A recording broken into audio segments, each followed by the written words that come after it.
सबसे पहले तो आप ये समझ लीजिए कि चोल राजा भारत में कब थे और इनका साम्राज्य कितना बड़ा था। चोल साम्राज्य की स्थापना 300 ईसा पूर्व में हुई थी, यानी आज से करीब 2300 साल पहले।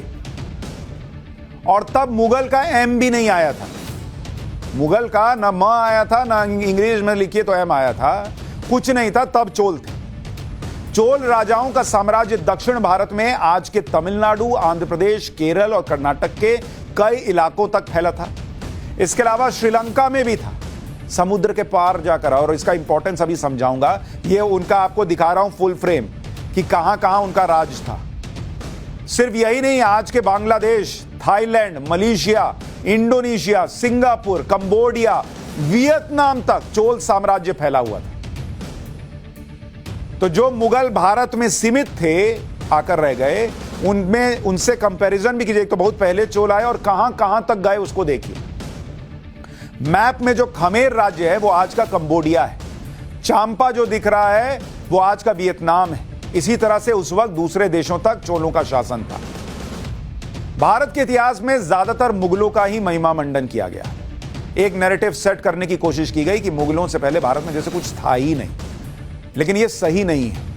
मुगलों के आने से पहले ही चोल साम्राज्य के दौर में भारत का डंका दुनिया में बज चुका था। किसी भी साम्राज्य का आकलन मुख्य तौर पर 5 बिंदुओं पर किया जाता है और उसी आधार पर मुगलों और चोलों का आकलन कर रहे हैं। पहला कि शासन काल, दूसरा राज्य की सीमा, तीसरा एडवांस सेना, चौथा साम्राज्य का विस्तार और पांचवा व्यापार और आर्किटेक्चर।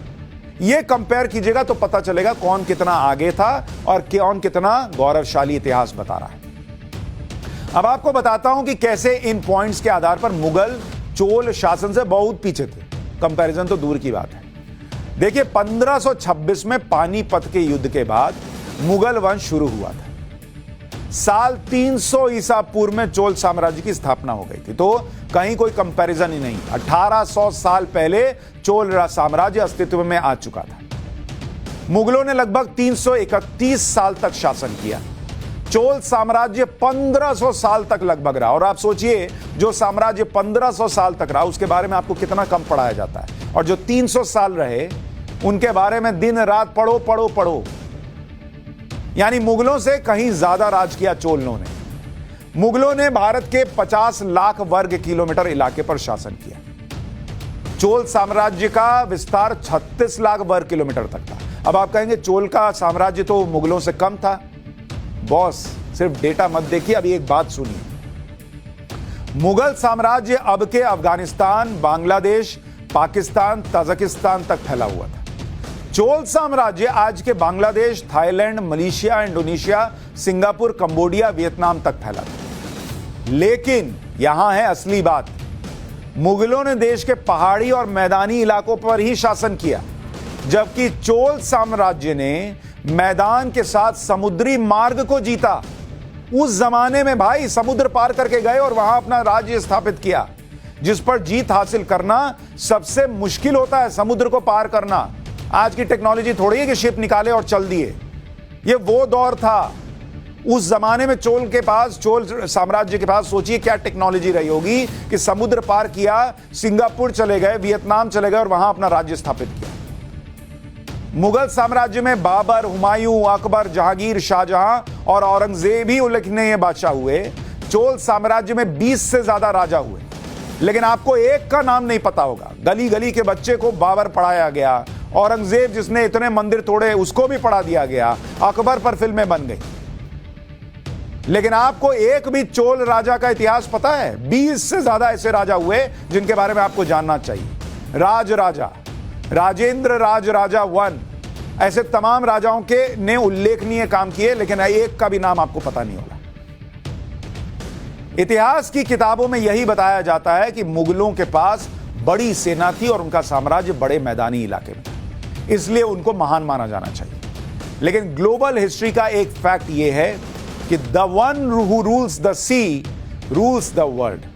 यानी जो समुद्र को पर राज कर लेता है वो दुनिया पर राज करता है।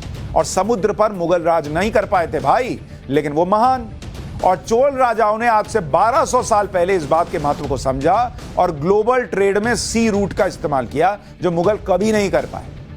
उस दौर में चोलों की नौसेना इतनी मजबूत थी कि उनके बाद अंग्रेज, पुर्तगाली और फ्रांसीसी नौसेना भी उसके मुकाबले कहीं नहीं थी।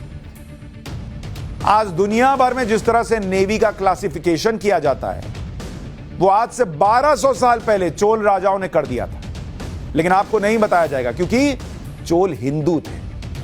चोलों की नौसेना के 4 प्रमुख भाग थे। धारणी, जो समुद्री युद्ध में इस्तेमाल होने वाले आज के विध्वंसकों के बराबर थे। लूला, आज के दौर के छोटे युद्धक पोत के बराबर, जो एस्कॉर्ट के भी काम आते थे उस जमाने में। सोचिए, वज्र आज के समय के आधुनिक युद्धपोत की तरह थे, तेजी से हमला करने में सक्षम थे। इनके जरिए मदद भी पहुंचाई जाती थी। जो आईएनएस विक्रांत वगैरह आज सुनते हैं, वो उस जमाने में भाइयों ने बना लिया। फिर सदाई सबसे खतरनाक और हथियारों से लैस युद्धपोत होता था, जो दुश्मनों के युद्धपोत को तबाह कर सकता था। इसमें 400 सैनिक एक साथ आ सकते थे। इसके अलावा चोलों के पास अलग अलग तरह के लगभग 1 दर्जन तरह की शिप थी, जिनका इस्तेमाल युद्ध और कूटनीति के साथ ट्रांसपोर्ट के लिए किया जाता था।